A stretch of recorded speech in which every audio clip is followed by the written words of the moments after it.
Hey everybody, Marty here with you for Golf Strategy School, and I want to talk to you about an email that I got just a few days ago from Annette in Canada.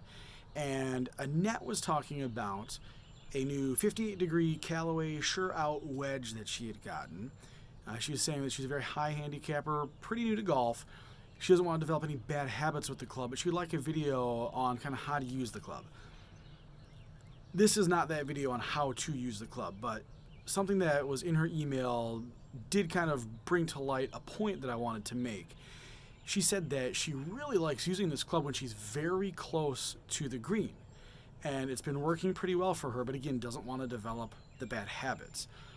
So one of the things that I kind of cautioned her about, I think it was also kind of funny that she mentioned a 58-degree wedge, because I myself play a 58-degree wedge. And I was explaining to her that I play a 58 degree instead of a 60 degree because I had a pretty good gap in distance between my sand wedge and when I was playing a 60 degree wedge. So I got my wedge a couple degrees stronger so I could better fill that gap, and it's been working well.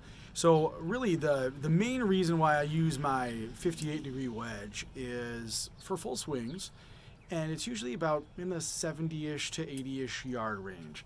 Now, this is a club that I use a lot. I mean, if you look at this bad boy, it's got quite the experience on its face, and even when you look at the sole, you can see some nicks and some chips in there. This is also one of my go-to greenside bunker clubs, so I like it a lot in sand traps around the green.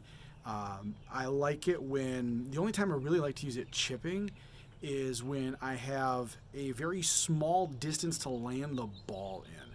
So if the pin is very close to me and I don't have a lot of room to let the ball roll out, that is a circumstance where I would use this club instead of more of a bump and run type shot. Now, for those of you who have signed up for my short game lessons, one of the things I talk about is getting the ball on the ground as soon as possible with your short game. And that's because the quicker the ball's on the ground, the less variables are in the shot. So when we talk about the difference between shooting 105 and shooting 92, or the difference between shooting 95 and the difference between shooting 88, if you listen to our last episode with Josh Boggs, Josh laid it out perfectly. You don't need to make another par. You don't need to make another birdie at all this year to see your scores come down. What you need to do is eliminate the variables, eliminate the others from your scorecard.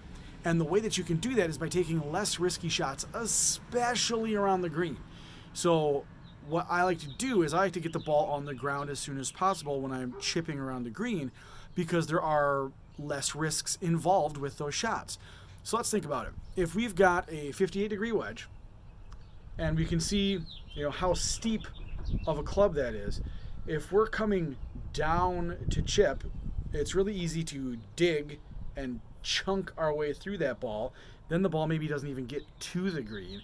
Or if we kind of come through a little too shallow and we skip off, we can blade that ball and send it straight across the other side of the green. And now we've got the same damn shot all over again. So I do like my 58-degree wedge for a few chipping situations, but they are very few and far between. The only time I really like to use this wedge for chipping is when I have to stop the ball quickly. So the ball goes up very high because of all this loft on the club. The ball goes up very high and then comes down very quickly, lands very softly, and doesn't roll a lot. Compare that to something like an 8-iron. Now with an 8-iron, you don't have to put nearly the force behind the ball to move it the same linear distance, because you're not fighting gravity as much. With a 58-degree wedge, it takes so much energy to get the ball up in the air, and then gravity's bringing it down. So it's got to go up, out, and then down. If you're using an 8-iron, just by taking like a putting stroke with it, you are going to have a lot less risk of a catastrophic failure. But one of those reasons is because B, you're putting a lot less force behind the ball with this nice smooth putting stroke.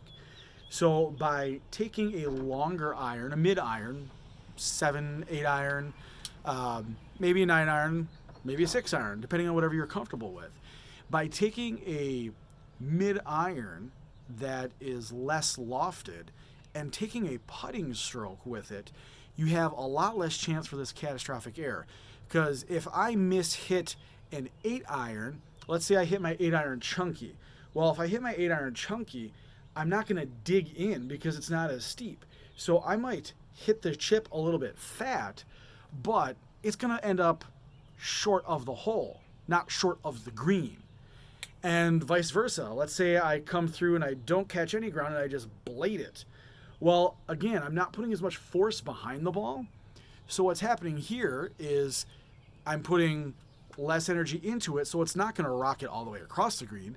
Instead, it's going to end up maybe 10, maybe 15 feet beyond the hole.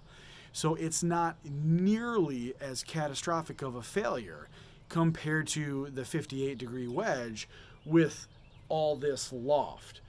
You know, if I get thin here, I'm sending this leading edge of the club straight into the middle of the ball, and that sucker's gone.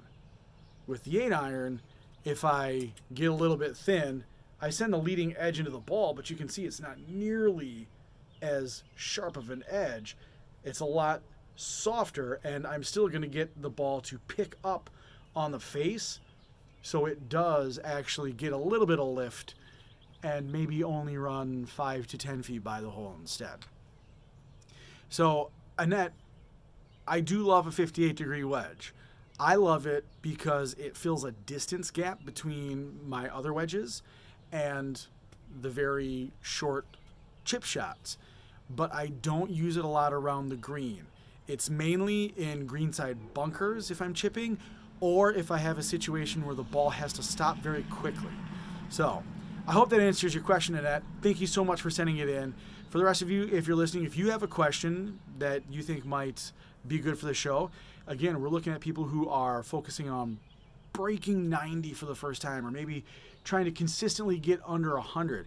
It's these little decisions that remove the catastrophic events from your scorecard that are going to make that big impactful distance across 18 holes and actually get you shooting under 90. So until next time, I hope everybody gets a chance to put these tips into practice, and I will catch you all in the short grass. Cheers.